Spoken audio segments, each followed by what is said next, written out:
ये वीडियो आपके लिए बहुत इंपॉर्टेंट होने वाली है। यदि आपकी परीक्षा हो चुकी है तो आपको पता होगा कि किस टाइप से क्वेश्चन आ रहे हैं। बहुत ध्यान से इस वीडियो को देख लीजिएगा। ग्रुप डी में आपका 1 से 2 नंबर पक्का हो जाएगा। आप जानते हैं लाभ हानि से हर शिफ्ट में क्वेश्चन आपसे पूछे जा रहे हैं। तो सारे के सारे क्वेश्चन मैंने प्रीवियस ईयर के लिए हैं जो बहुत ज़्यादा बार पूछे गए हैं जिस टाइप के, वो क्वेश्चन मैंने यहाँ पे लिया है। आप देख पा रहे होंगे कि ये 28/11/2025 शिफ्ट 3 का क्वेश्चन है, 9/12/2025 शिफ्ट 3 का क्वेश्चन है। यहाँ पे इस तरीके से सारे के सारे क्वेश्चन आज हमने प्रीवियस ईयर लिए हैं। हमारी कोशिश यही रहेगी कि जहाँ से ज़्यादा क्वेश्चन आ रहे हैं वो टॉपिक मैं आपका कवर करवा दूँ। तो आज लाभ हानि का बहुत ही इंपॉर्टेंट टॉपिक है, बहुत ध्यान से देखिएगा। पहला ही क्वेश्चन आपके सामने है। हूबहू एक क्वेश्चन पूछा गया था कि रंजीत ने एक वस्तु को 20% लाभ कमाते हुए 582 रुपए में बेचा। यहाँ पे कह रहा है उस वस्तु का क्रय मूल्य ज्ञात कीजिए।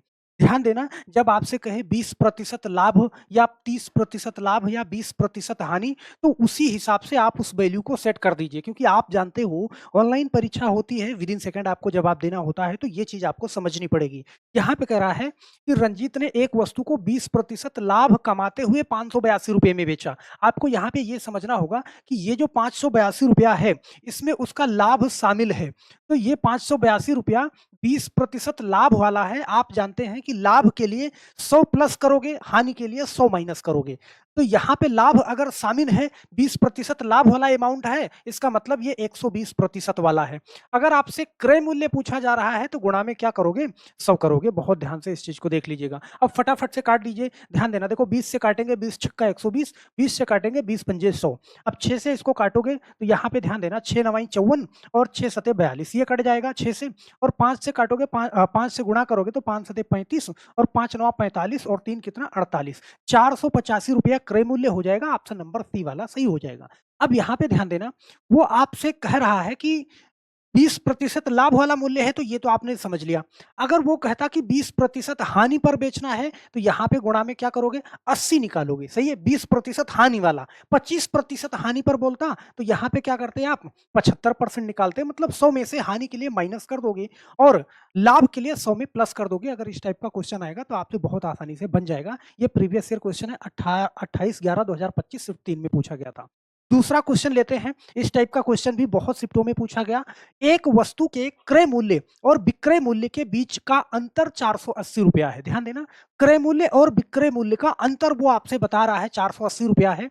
यदि क्रय मूल्य पर 20% का लाभ होता है तो वस्तु का विक्रय मूल्य ज्ञात करो। देखो, क्रय और विक्रय का अंतर बताया और 20% का लाभ बोल रहा है, तो आप वैसे तो अंदाजा नहीं लगा पाओगे ना कि क्रय मूल्य कितना होगा, विक्रय मूल्य कितना होगा, क्योंकि 480 रुपया बता रहा है, वो सिर्फ अंतर बता रहा है। लेकिन यहाँ पे ये चीज जो उसने बता दिया कि 20% का लाभ होता है, फिर आपके लिए चीजें आसान हो जाती हैं। यहीं से आप सारी चीजें निकाल सकते हो। ध्यान देना, हम जानते हैं कि 20% अगर इसको फ्रैक्शन में बदलोगे तो क्या होगा, 1/5 होगा। सही है। हम जानते हैं नीचे वाली वैल्यू हमारी क्या होती है, वो क्रय मूल्य होती है, और ऊपर वाला वैल्यू क्या है, लाभ है। ध्यान देना, तो 5 रुपए में 1 रुपए का लाभ होगा तो क्या होगा, विक्रय मूल्य हमारा निकल जाएगा। ध्यान देना, तो 5 रुपए अगर क्रय मूल्य है और वस्तु लाभ पे बिकी है तो इसी 5 में 1 जोड़ दोगे तो ये 6 हो जाएगा। इसका मतलब कि ये 5 क्रय और विक्रय का अनुपात हमें मिल गया कितना, 6।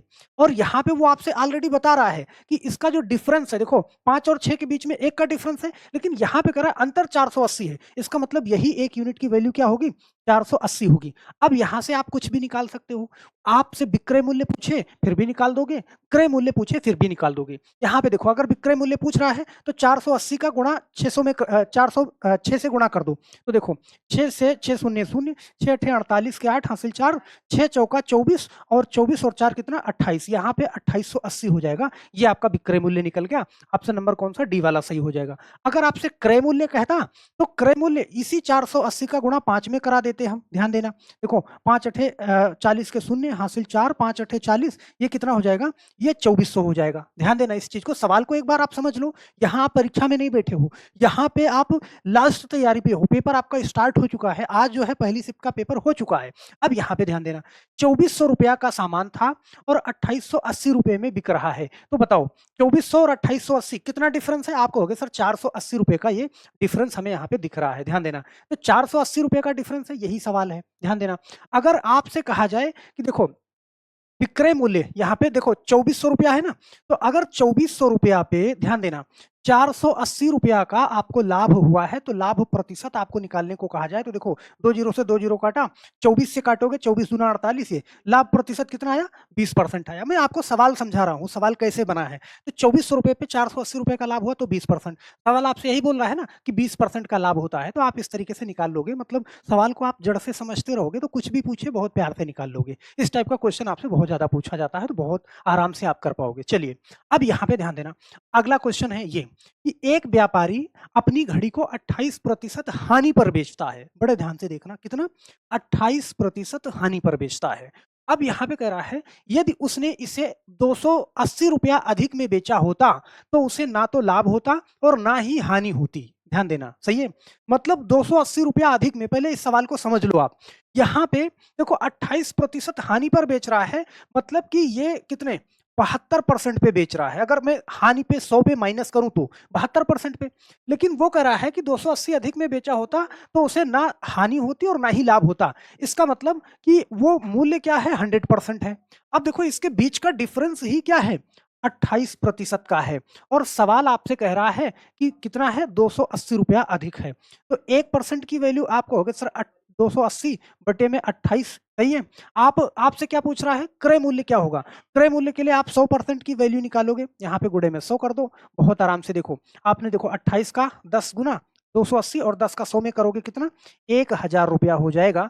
मतलब कि उसका क्रय मूल्य कितना है? 1000 है। अब इससे क्वेश्चन बहुत ज्यादा पूछा जाता है। यहाँ पे तो उसने कहा कि ना तो लाभ हो ना ही हानि हो, लेकिन बहुत बार क्वेश्चन पूछता है कि जैसे 28% की हानि पर बेचता है तो 15% लाभ होता, डिफरेंस देके वो लाभ वाला अमाउंट बता देता। बात समझ रहे हो? तो यहाँ पे जो हमने 100 रखा है ना, ये लाभ वाला, जैसे 20% लाभ बोलता तो यहाँ पे मैं 120 रख लेता, इन दोनों के बीच का डिफरेंस निकाल लेता।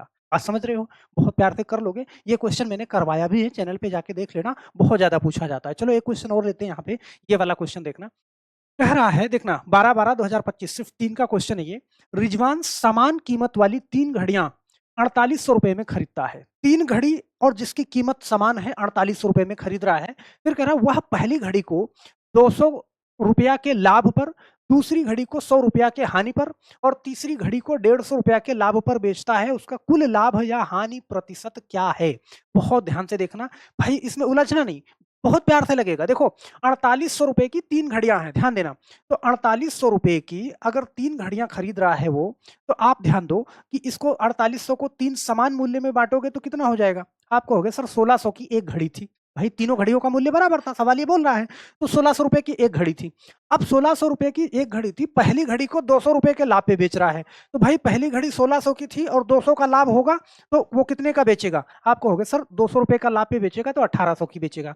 दूसरी घड़ी ₹100 की हानि पर बेचेगा। बताओ 1600 की घड़ी है, ₹100 की हानि पर बेचेगा तो कितने का बेचेगा? आप कहोगे सर ₹1500 का बेचेगा। फिर तीसरी घड़ी ₹150 के लाभ पर बेचेगा। ₹1600 की घड़ी है और ₹150 का लाभ पे बेचेगा तो कितना हो जाएगा? आप कहोगे सर 1750 हो जाएगा। ध्यान देना। अब यहाँ पे बहुत प्यार से आप इसको लगा सकते हो। देखो ये कितना हो जाएगा? ये 0, ये 5 और यहाँ पे 0 और ये 50-50, मतलब ₹5050 टोटल उसको मिले। अब यहाँ पे टोटल उसका लगा था उसकी जेब से कितना? टोटल ₹4800 लगा था। अब ये तो श्योर हो गया यहाँ पे कि उसको लाभ हो रहा है। कितना लाभ हो रहा है? भाई ₹4800 उसकी जेब से लगा था। टोटल खरीद बिक्री में ₹5050 उसको मिले, तो यहाँ पे उसको कितना? ₹250 का लाभ हुआ। सही है? मतलब कि हानि वाले ऑप्शन तो पहले ही गलत है, ये खत्म कहानी। लाभ ही हो रहा है उसका।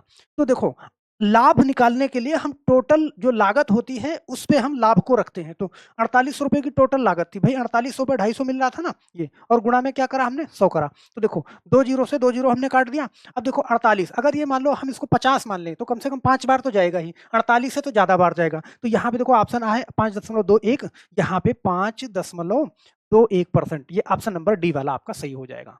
कर लोगे ना? मुझे नहीं लगता कैलकुलेशन में भी आपको नहीं फंसना है, स्मार्ट अप्रोच आपको लगानी है। ये मैं समझा रहा हूँ, भाई लगाना है तो विदिन सेकंड लगेगा, लेकिन आप यहाँ परीक्षा में नहीं बैठे हो, आप फाइनल तैयारी पे हो। सही है? चलो एक क्वेश्चन और लेते हैं यहाँ पे, ये वाला क्वेश्चन देखना।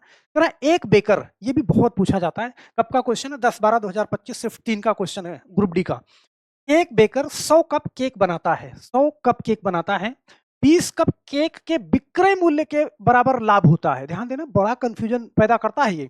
ये कह रहा है 20 कप विक्रय मूल्य के बराबर। जब कभी भी आपको ऐसी स्थिति मिले विक्रय मूल्य के बराबर लाभ होता है, इसका मतलब कि इसी 100 में से इस 20 को घटाओगे। मतलब क्या करोगे, देखो 100 में से इस 20 को घटाओगे तो टोटल क्या होगा, 80 होगा। ध्यान देना, तो 80 पे उसको 20 पे 20 का लाभ मिल रहा है और गुणा में क्या करोगे, 100 करोगे। तो 20 से काटोगे, बड़े ध्यान से देखना, 20 चौका 80 और 4 से काटोगे 100 को तो कितना आएगा, 25% आएगा। ध्यान से समझना इस चीज को, सही है। अगर विक्रय मूल्य के बराबर लाभ हो रहा है तो ये चीज समझना कि भाई टोटल में से इतना घटा देना, सही है। इसका मतलब 80 पे 20 का लाभ हो रहा है, ये समझना। अगर क्रय मूल्य के बराबर कहता तो फिर आप 100 के ऊपर 20 को रख देते। क्या इतनी बात आप समझ पा रहे हो?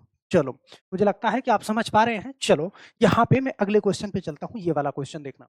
एक व्यक्ति एक सोफा सेट 24,000 रुपए में खरीदता है, सही है। यहाँ पे ध्यान से समझना, कितने में खरीद रहा है, 24,000 रुपए में खरीद रहा है, सही है। फिर कह रहा है कि वह इसकी मरम्मत पर 3,000 रुपए खर्चा करता है। 3,000 रुपए अगर मरम्मत पे खर्चा कर देगा तो आप ये बताओ कितना हो जाएगा। आप कहोगे सर 27,000 रुपए उसकी जेब से लग चुका। फिर कह रहा है और इसे 30,000 में बेच देता है। तो 27,000 का सामान वो 30,000 में अगर बेच देगा तो उसको कितना लाभ होगा। आप कहोगे सर 3,000 रुपए का तो सूखा सूखा यहाँ पे लाभ हो रहा है, सही है। और दूसरी बात, अब यहाँ पे ध्यान से देखना, वह इसे फिर से 28,000 रुपए में खरीदता है। ध्यान देना, फिर से उसने लागत लगाई 28,000 रुपए की, सही है। और फिर कह रहा है कि और इसे 1200 रुपए की हानि पर बेच देता है। 1200 रुपए की हानि का मतलब क्या हुआ, यहाँ पे 26,800 रुपए इतने में उसने बेच दिया। तो यहाँ पे फाइनली हमें बताना है, 26,800 लिखने की जरूरत नहीं है, सही है। ये मतलब यहाँ पे उसको 1200 रुपए की क्या हो गई, हानि हो गई। ये 3,000 लाभ हुआ था, 1200 रुपए की हानि हो गई। मतलब 3,000 यहाँ कमाया था, 1200 रुपए यहाँ पे नुकसान हो गया। फाइनली उसको क्या हुआ, 1800 रुपए का शुद्ध लाभ हुआ। ऑप्शन नंबर ए वाला आपका सही हो जाएगा। यहाँ पे कंफ्यूजन नहीं पैदा करना, ये दोनों जोड़ना नहीं है भाई। 1200 रुपए यहाँ पे उसके पास प्लस हुआ था, ओ सॉरी 3,000 रुपए यहाँ पे प्लस हुआ था, लेकिन 1200 रुपए यहाँ माइनस हो गया, तो शुद्ध लाभ उसका कितना हुआ, 1800 रुपए हुआ। तो इस टाइप से क्वेश्चन भी आता है। बहुत शांत दिमाग से क्वेश्चन पढ़ेंगे, आपसे एक क्वेश्चन भी अलग नहीं जाएगा। तो लाभ और हानि से ये क्वेश्चन बहुत ज्यादा बार रिपीट हुए हैं, इसलिए मैंने इनको लिया। हमारी कोशिश रहेगी कि प्रतिशत के, बट्टा के सारे मैं आपके लिए बहुत जल्दी इसको करवाता हूँ। फटाफट से वीडियो सारी की सारी आपको मिल जाएगी। आप ये देखेंगे ना, मुश्किल से 10-5 मिनट में आप बहुत कुछ सीख के जाएंगे। हमारी कोशिश भी है कि वीडियो बहुत ज़्यादा लंबी ना करें। जो मेहनत आपको करनी है वो सारी मेहनत हम करके आप तक वीडियो हम पहुँचाएँ। तो नीचे कमेंट बॉक्स में अपना जवाब ज़रूर लिखिएगा। और यहाँ पे मैं एक क्वेश्चन आपको देता हूँ, इस क्वेश्चन का जवाब नीचे कमेंट बॉक्स में ज़रूर दीजिएगा, साथ में अपना नाम ज़रूर लिखिएगा, क्योंकि अगली वीडियो में आपका कमेंट आपके सामने होगा। यदि किसी व्यक्ति ने एक वस्तु 60 रुपए में खरीदी और उसे 25% लाभ पर बेच दिया, तो वस्तु का विक्रय मूल्य क्या होगा? बहुत प्यार से आप लगा सकते हो, मुझे नहीं लगता कि इसको लगाने में कोई दिक्कत होगी। वही 60 रुपए की वस्तु खरीदी थी और 25% लाभ पर बेचा, तो 60 का 125% आपको निकाल देना है, वही आपका आंसर होगा। बस मेरे दोस्त आज के लिए सिर्फ इतना ही। फिर मिलते हैं हम नेक्स्ट वीडियो में आपकी तैयारी को और मजबूत करते हुए। तो बस आज के लिए मुझे इजाजत दीजिए, मिलते हैं नेक्स्ट वीडियो में। धन्यवाद आपका।